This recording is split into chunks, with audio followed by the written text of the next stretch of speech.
자, 두 번째로 대기오염 현상에 대한 얘기를 하겠습니다.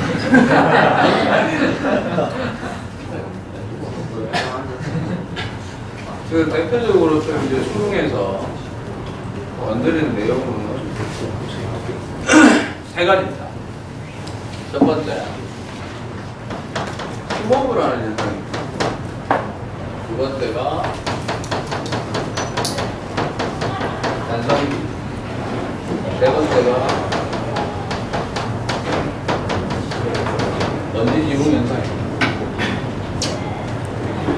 스모그는 어쨌든 간에 그 어떤 특정 물질의 농도가 상당히 많이 진해지고 그 다음에 지속 시간이 길어지는 그런 것을 우리가 스모그라고 하는데 오염도를 결정짓는 요소 중에 안정도가 있어요. 대기안정. 그래서 안정층이 형성이 많이 되는 지역일수록 스모그가 일어날 확률도 상당히 어떻다? 높은 상황이 있습니다. 오염도가 높아지고. 그 다음 산성비는 기준을 좀 정확하게 아셔야 돼요. 정의를. 그 산도라고 해서 pH 값이라는 게 있어요. 이 값이 1에서부터 14까지 보통 존재하는데 보통 7인 경우를 우리가 중성이라고 해요. 그래서 7보다 미만인 것을 산성, 화학적으로 7을 초과하는 큰 숫자인 경우에는 이제 염기성이라고 얘기를 하는데 산성비는 그러면 pH가 7이 안 되는 놈이냐? 그게 아니고 원래부터가 우리 평상시에 정상적인 비 있죠. 정상적인 비가 약간 약산성입니다. 이유는 대기 중에 CO2가 물의 용해도가 좀 있기 때문에 구름 속에 섞여서 내리게 되면은 약산성을 띠게 돼요. 그런데 그 정도는 그 지구 환경상에서 크게 문제가 안 되는데 아까 말씀드렸던 이제 각종 질산이라든가 황산 물질이 어떻게 된다? 포함이 되게 되면은 pH가 급격히 떨어지게 돼요. 이게 실질적으로 직접적인 데미지를 입을 수 있는 pH 한계가 5.6입니다. 얼마? 5.6. 그러면 잘 들어. 5.7부터 6.9까지는 어쨌든 산성이야, 중성이야? 산성이긴 하지만은 그 범위 안에서 내리는 거는 산성비라고 얘기는 안 한다라는 거죠. 그런데 5.6 미만이 되면 이제 뭐라고 한다? 산성비라고 얘기해요. 먼지 지붕은 말 그대로 일정 지역에 먼지가 대기 중 상공을 덮으면서 가장 그 먼지 지붕 때문에 일어나는 가장 큰 현상은 그거죠. 햇빛을 차단해버리는 현상이 일어납니다. 그래서 우리가 흔히 지구로 들어오는 태양 에너지 값 중에 일부는 흡수하고 일부는 반사를 하게 되는데 반사율을 증가시키는 어떤 효과를 가져오거든요. 그런 형태가 있습니다. 그래서 그 세부적인 내용을 조금만 얘기해보면 스모그는요 크게 두 개가 있죠. 하나가 가장 시험에서 제일 많이 다루게 되는 거는 광학 스모그. 흔히 LA 형이라고 얘기합니다. 요게 그 다음에 런던형 스모그. 1950년대 초반 실제로 영국 런던에서 약 한 5일 동안 이 현상이 지속이 되면서 한 4,000명이 그 자리에서 죽었죠. 10만여 명이 호흡기 질환으로 고생을 했는 상황이 있었습니다. 그 산성비 같은 경우는 결국 그 산성 물질이 형성이 되는 건데, 즉 주된 원인 물질을 우리가 하나하나씩 얘기를 해요. 광학 스모그는 대기 중에서 오존의 농도가 진해지는 현상입니다. 그 다음에 런던형 스모그는요, 그 여러 가지 물질 중에서 황산화물의 농도가 진해지는 현상이라고 보시면 돼요. 물론 황산화물로 있다가 안정층이 많이 생기는 곳에는 거기에 습도까지 높으면 안개도 잘 생깁니다. 그러면 얘가 안개하고 섞어버리면 쉽게 얘기하면 황산 안개가 형성이 된다는 얘기가 돼요. 그 다음에 산성비는 그 수많은 이제 물질 중에서 질산하고 황산이 그 구름에 물 속에 이제 포함이 되면서 pH가 왕창 떨어진 상태를 보여요. 먼지 지붕이야 당연히 먼지가 되겠죠. 먼지 또는 미세먼지가. 근데 여기서 우리가 하나 좀 파악하고 가셔야 되는 게 뭐냐면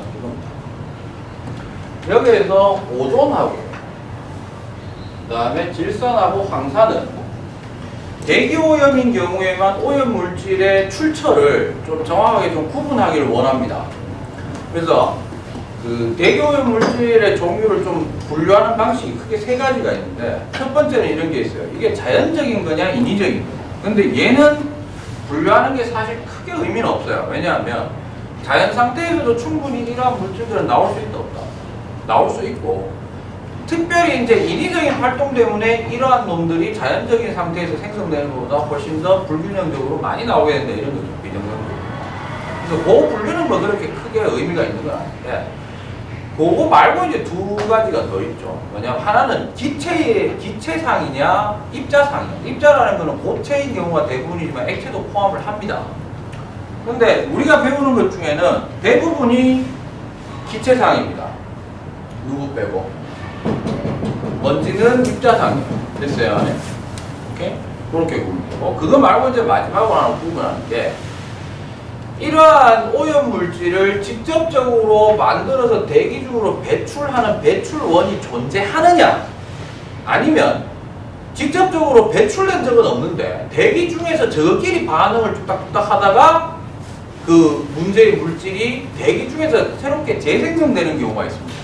그래서 직접 배출원이 있는 경우를 우리는 1차 오염 물질이라고 하고, 그 다음에 직접 배출 없이 대기 중에 화학 반응을 통해서 만들어진 경우를 2차 오염 물질이라고 얘기하는데, 이 중에 오존이 2차 오염 물질이고, 질산하고 황산도 역시 대기 중에서 만들어진 거라고 보시면 됩니다. 2차 오염 물질.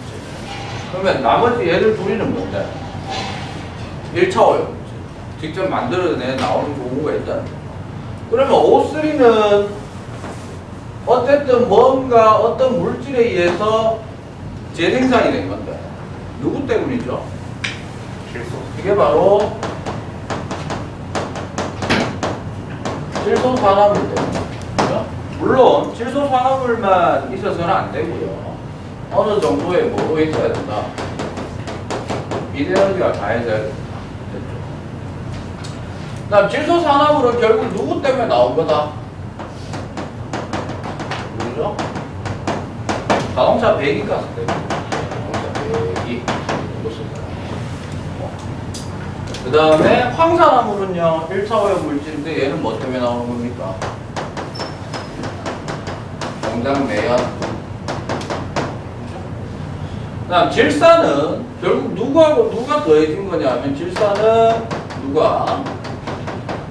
질소산화물이 물과 더해지면서 만들어진 거고, 황산은요, 역시 누가?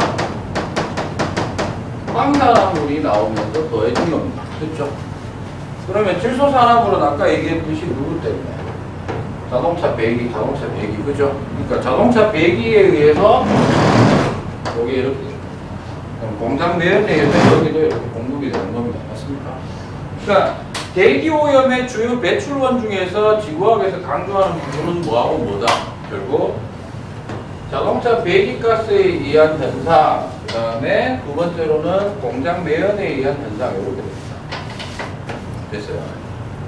그래서 원래 자동차 배기가스에서는 질소산화물이라고 하는 1차 오염물질이 나오고, 공장 매연에서는 황산화물이 주로 나온다, 이렇게 되지 않습니까?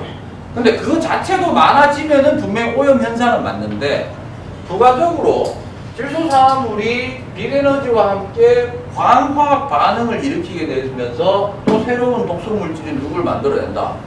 오존의 농도가 급격히 진해지면서, 이게 질소산화물의 농도가 높은 거하고 오존의 농도가 높은 거는 질적으로 다릅니다. 활성산소라는 게 있기 때문에 독성이 되게 세죠. 호흡 곤란으로 질식하는 경우가 다 많습니다. 그 다음에 얘네들이 또 그 대기 중에 있는 물, 구름하고 만났다라는 물하고 만난 거죠. 만나면서 강한 산성을 띠는 물질이 되고, 이게 강수현상으로 내리게 되면은 2차적 피해를 훨씬 더 확장하게 됩니다. 그런 현상을. 그래서 전체적인 거는 이런 형태로 조금 정리를 하시면 되고요. 여기에서 우리가 이제 바로 연결을 할 수 있는 게 바로 뭐냐면 이겁니다. 그러면 이러한 스모그나 산성비나 먼지 지붕을 좀 억제할 수 있는 방법이 뭐냐? 일종의 이제 대책이라고 얘기하는 거죠. 대책인데 가장 메인 포인트는 인간들이 결국 뭐 하기 때문에 이런 현상들이 제일 많이 일어났습니까? 일단 요걸 제외하고 있죠. 두 개밖에 없죠. 크게 이제 사실 두 개 이상이 이거 말고도 많지만 대표적으로 이거 두 번 때문입니다. 이 현상, 인위적 활동. 근데 얘들 둘의 공통점이 있죠. 뭡니까? 뭐를 사용하기 때문에 이딴 일이 벌어졌다? 화석연료를 사용하기 때문이다. 그런데 우리가 이 경우도 생각해야 됩니다. 향후의 모든 학문적인 게 융합적으로 가야 된다는 게 뭐냐면 융합이라는 게 다양한 영역을 합쳐야 된다는 의미도 있지만 이것도 있어요. 뭔가 발전을 시키기 위해서는 따라오는 뭐도 부작용도 우리가 감안을 해줘야 된다는 얘기입니다. 그런데 환경만 너무 추구하는 것도 말이 된다 안 된다? 안 되는 거죠. 그러면 두 개가 어느 정도 절충을 할 수 있는 그 부분을 우리가 좀 고려할 수 있어야 되는 그런 사람을 많이 요구를 하는 거면 능력을. 그럼 이거네요. 그냥 아무것도 생각하고 오로지 환경만 생각하면 자동차하고 공장을 없애면 되죠. 그렇잖아. 이런 거 없이 이제 살자. 근데 그게 말이 안 되거든. 그죠? 뭐 안 되는 거 어디 있어요? 어차피 인류가 오래 살아남기 위해서는 환경을 위해서는 지금부터라도 모든 걸 다 때려쳐 원시 시대로 돌아가든지 말든지 뭐 이래 주장하는 사람이 있을 수도 있습니다. 나는 뭐 타당성을 가지는 어떤 근거를 제시할 수도 있겠지만 우리가 그냥 흔히 생각하는 일반적 사고방식으로 생각하면 그건 안 되잖아요. 그러면 일단 이거네. 그거부터 생각해야 되죠. 자동차 공장에서 공통적으로 쓰는 화석연료를 사용량을 어떻게 해야 된다? 줄여야 됩니다. 머릿속에 이렇게 생각하시면 돼요. 환경오염, 이 단원에서 나온 환경오염에서 대책이라고 하면 공통 대책이 하나 있습니다. 어디든 써먹을 수 있는 거. 화석연료의 사용량을 어떻게 한다? 줄이고 이걸로 해서는 안 되지. 우리가 이제 융합적으로 생각하면 하나 더 생각해야 되죠. 그럼 그걸 뭔가를 대체할 수 있는 게 필요합니다. 맞아요? 그러니까 대체할 수 있는 대체 에너지가 필요한데 요때 여러분들이 추가적으로 하나 더 해야 되는 게 있어요. 대체 에너지의 조건은 뭘까? 첫 번째는 효율이 화석연료만큼 돼야 돼요. 인간이 수많은 에너지 자원 중에 굳이 화석연료를 선택한 데는 사실 이유가 있죠. 효율이 되게 좋았다라는 겁니다. 알겠습니까? 그래서 효율이 그만큼 돼야 돼요. 두 번째는요. 지금 이거 쓰지 말자고 하는 이유 중에 하나가 이제 이 문제잖아요. 환경 문제, 친환경 문제. 됐어요. 그 다음 여기에 환경오염과는 상관없지만 하나 좀 기억해야 되는 게 있습니다. 화석연료를 쓰지 말자 하는 데는 어떤 의미도 포함되어 있냐면 화석연료에 계속 의존하다 보면 화석연료가 무한히 있는 게 아니지. 언제 고갈될지 모른다라는 조건이 있습니다. 그죠? 따라서 새롭게 대체되는 에너지는 가능한 어떤 에너지면 좋겠다. 매장량이 풍부하거나 아니면 무한 재생이 가능하다. 됐습니까? 그래서 향후에 여러분들이 어떤 단원이든 간에 화석연료를 대체할 수 있는 에너지의 조건으로는 어떤 게 좋으냐 그러면은 첫 번째 일단 효율이 좋아요. 두 번째 친환경적이야 되고 세 번째가 네, 무한재생 그 가능한 그 매장량이 많은 걸로 그런 형태의 세 가지 조건을 좀 생각을 하셔야 돼요. 그 앞단원에 있는 그 친환경 에너지라고 해가지고 신재생 에너지 이런 것들 나오잖아요. 그런 것들이 상용화되지 않는 가장 큰 이유가 뭡니까? 효율이. 그리고 초기 투자 비용이 어때요? 너무 비싸다라는 것도 있죠. 그러면 다시 이쪽으로 돌아와서 자동차를 안 쓴다라는 것은 사실 말이 안 되고 화석연료 대신에 뭔가 다른 형태로 요즘 이제 나오고 있죠. 하이브리드 카라는 게 있습니다. 전기 에너지하고 실제로 그 휘발유를 사용하는 그 화석연료 에너지 엔진을 동시에 사용하는 방식이 있죠. 그렇게 하는 경우가 있는데 그건 나중에 제가 따로 말씀드리겠습니다만 전기 에너지를 쓰는 게 왜 안 좋아요? 이것도 일종의 효율의 문제인데요. 전기 에너지가 이 동력이 떨어집니다. 그러니까 무슨 말이냐면 자동차가 여러분 이제 2학년 같은 경우에 물리원도 하니까 어느 정도 속도를 가지고 있는 상태에서 출력을 높이면 속도가 더 빨라지는 건 전기로 해도 돼요. 관성이 있으니까. 근데 이게 멈춰 있다가 속도를 어느 정도까지 빨리 올리려고 말 그대로 가속도를 크게 하는 게 한계가 있다는 거예요. 전기가. 휘발유는요. 태우면 어마어마한, 그러니까 결국 그 화석 연료를 선택 안 되는 그만한 이유가 있다는 거죠. 그런 것들입니다. 바꿔 얘기하면 이 얘기도 됩니다. 이제 우리가 현실적으로 자동차 배기가스에서 인마가 나오니까 이게 많이 생겼네 이 말이잖아. 결국 배기가스를 안 낼 수는 없는데 배기가스 나올 때 누구를 얘를 요 형태가 아닌 상태로 돌려놓고 빼면 되겠네 라고 생각할 수 있겠죠. 그 장치가 현재 자동차들에게 다 붙어 있습니다. 그게 바로 뭐냐면 요놈의 이제 그 대안이라고 할 수 있는 게 바로 무슨 장치? 네, 속면 변환 장치라는 게 배기구에 다 달려 있어요. 대부분. 그 배기관이 이렇게 동그랗게 있으면 자동차 안쪽으로 가면 이렇게 굵게 이렇게 판때기 모양으로 뭔가 이렇게 붙어 있을 겁니다. 아니면 좀 굵게. 거기가 촉매 변환 장치예요. 그러면 촉매 변환 장치를 통과하는 배기가스는 질소 산화물을 100% 다 그렇게 하지는 못하지만 질소가 뭐 된 거지? 산화된 건데 환원 반응을 시켜가지고 질소하고 산소로 다시 분리해서 내뿜습니다. 알겠습니까? 그렇게 됩니다. 그 다음에 공장 배관 같은 경우에도 결국 누가 문제가 되는 거야? 확만 따로 끄집어 내면 되죠. 그래서 그런 장치를 탈황 장치라고 합니다. 그 다음에 인간이 그 산업 활동을 하는 동안에 생길 수 있는 게 먼지는 어디든지 좀 많이 생길 수 있죠. 네. 그런 경우에 먼지도 제거할 수 있는 장치가 있는데 그것을 집진 장치라고 해요. 그러니까 이것들이 정말로 완벽한 대안이 될 수 있느냐? 그거는 아니에요. 그건 아니지만 대표적인 어떤 현실적인 대안이다. 이렇게 좀 생각을 하시면 되겠습니다. 알겠죠? 자, 그래서 이어서 우리가 세 번째로 그 대기 오염도,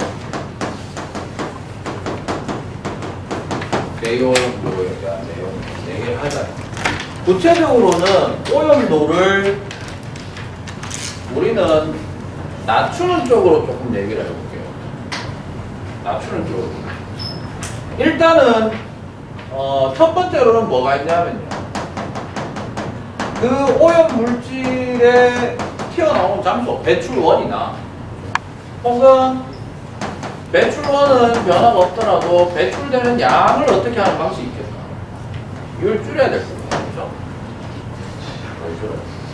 두 번째, 양은 적게 나왔다 하더라도 확산이 안 되면은 오염도는 높아집니다. 공장을 뭐 한 번 돌리고 치우는 게 아니죠. 주기적으로 돌리다 보니까. 그러면 처음에 나왔던 게 어느 정도 확산되고 그 다음에 나와주면 괜찮은데 얼마 내놓지는 않았는데 이게 확산이 안 되고 있다. 그럼 그 다음에 나올 때마다 어떻게 됩니까? 누적이 될 수 있다. 그래서 가능하면 그 주변의 대기 안정도가 어때야 된다? 그렇죠. 안정도가 크다라는 거는 대기가 순환을 안 한다는 얘기죠. 대기 안정도가 낮을수록 오염도는 낮아질 수 있다. 즉 바람이 어떻게 해야 된다? 바람이 어떻게 돼야 된다? 많이 부는 지역일수록 대기 오염도는 낮아진다.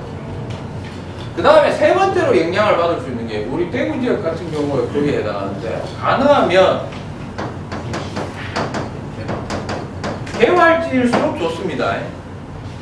개활지일수록 오염도가 어떻다? 낮겠죠. 확산이 잘 되니까. 대구 같은 경우 뭡니까? 혼지니까 오염도가 이쪽이 높죠. 이렇게. 그래서 이러한 조건들 중에 여러분들이 좀 가장 주의를 하셔야 되는 것은 요놈입니다. 누구? 네, 대기 안정도에 대한 거를 좀 얘기를 많이 합니다. 그래서 그 안정도 판별에 대한 거는 제가 다시 따로 파일을 좀 조성을 할게요. 이건 좀 그 2단원에 있는 내용하고도 좀 연관이 있기 때문에 따로 파일을 좀 조성을 하도록 하겠습니다. 각각의 상황에서 언제 어떻게 일어나는가 그런 것들을 요거하고 연관시켜서 여러분들이 좀 생각하는 거를 올려놨으면 좋겠습니다. 알겠죠? 됐죠?